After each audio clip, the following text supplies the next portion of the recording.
what type of tailwinds do you see at the moment that is kind of driving into the re-commerce? I think there's the usual suspects like, okay, consumer behavior. So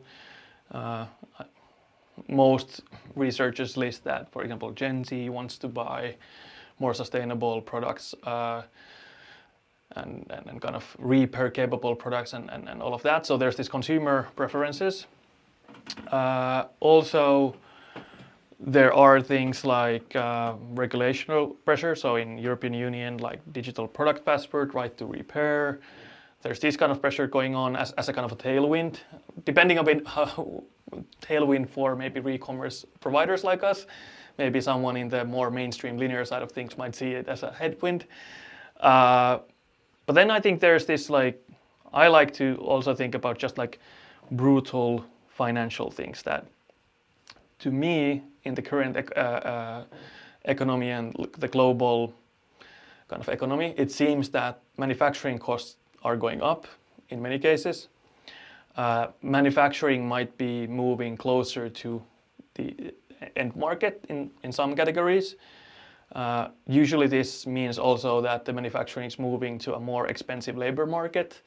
So these are all kind of market movements that increase the cost of manufacturing or kind of the sales side of things, which means that the margins are getting squeezed unless you can move that price to the consumer. Now then, looking at the consumer purchasing power, the world doesn't seem to be going to a place where the income diversity would be incomes would be going to a better place. So the purchasing power of consumers seem to be not growing as fast as the cost of supplying, which would indicate that with the traditional model, you need to sell more in order to secure enough gross margin to finance your operation or growth targets. But at the same time, this manufacturing more move is becoming, it's kind of the cycle, it doesn't anymore work, that let's go somewhere and manufacture more cheaper, which then gets you to a place where, okay, so how can we improve the margin? And then you start to look into things like, I need to sell this one item more than once, so twice or more. So then you go into these re-commerce models and try to pick the one that fits your product category and your kind of end customer profile the best. And then in most cases end up in a world where you would make more profit over long term, but it is a disruptive paradigm in the market and you need to invest a bit in order to get there. So in a way, it's also re-commerce can be considered a tool to kind of fight the inflation of. Yes, yeah, I would say so, and usually I like to think that if there's big market disruptions, it can't only be good. So if we go to the far end of one scenario, let's imagine a world where everything's servitized, so you don't own anything. I think, was it World Trade Organization or someone kind of put out this statement a while back that by 2030 you don't own anything and you're gonna be happy, which is a little bit of a controversial statement, maybe the "you're gonna be happy" statement. So there is, of course, that if everything's servitized, it kind of means that you're living in this subscription economy. So your access to goods and quality is dependent on your net income. So how much you can pay out of those subscriptions, and if you have a situation where that net income takes a hit, all of a sudden, your beds and chairs and fridges start to disappear from your home, and that's probably not ideal. So maybe it's a question of basic income or whatever models there might be, or maybe we don't go full subscription economy. Maybe there are still category of goods that you want to hold on to at least, or have the right to own it if you want it. So I think the white T-shirt is the famous example of you probably don't want anybody's white T-shirt. Yeah, you're probably there's no business in renting white T-shirts, but even for that, I think we usually say that there's no business in renting white T-shirt, but there might be a business in remanufacturing a kind of white T-shirt. So when you get those old T-shirts back, maybe you can turn those into fiber remanufacture that t-shirt, so you save a little bit on the material costs at scale, hopefully. Maybe quick word also about any possible headwinds that are slowing down the ReCommerce. There are a lot of headwinds. I think these headwinds are such that it's exactly correct to say that it slows it down. It probably won't prevent it. Figuring out financing is one. If you go in the servitization model, someone needs to finance those goods. That can be hard, especially for micro merchants. They probably need some kind of aggregate provider there. The other one is the fact that it is not only some kind of a storefront end user innovation, it is an actual operational innovation in material flows and so on.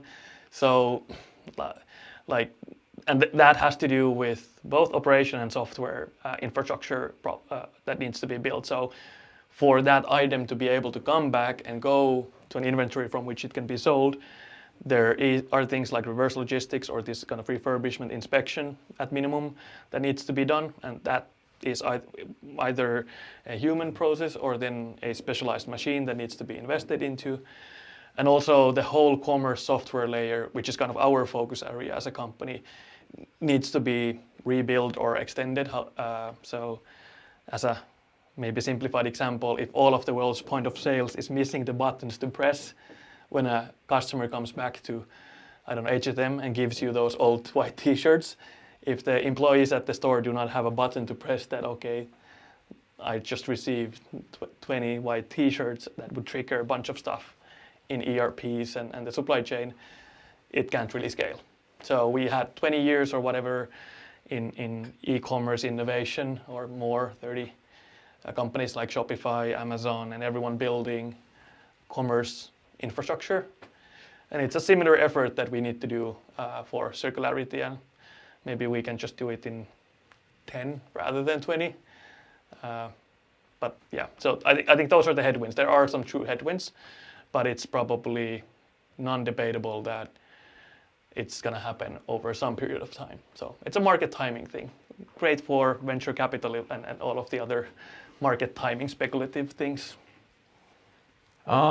Maybe as a final question is, what is your prediction, or where do you see that the whole ReCommerce space and circular business model, where is it going to be in 5 years? Is it going to be in a substantially better place, or is there more adoption, or how do you see it?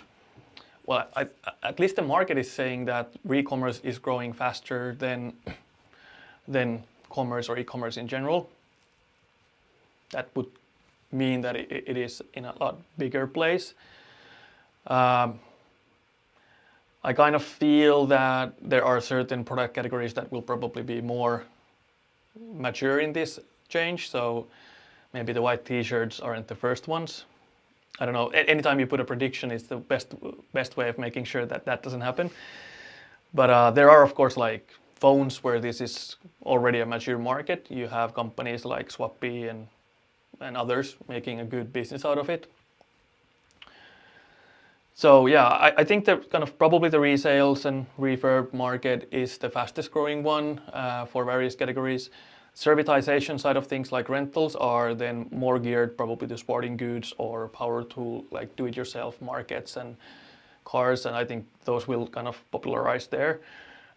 Probably bigger shift is then driven also by the manufacturers, that how much they start to design their products for ReCommerce. So the composability and repairability of those. So I would say that, yeah, it's going to be a great market in 5 years of time. Maybe that's where I'm going to...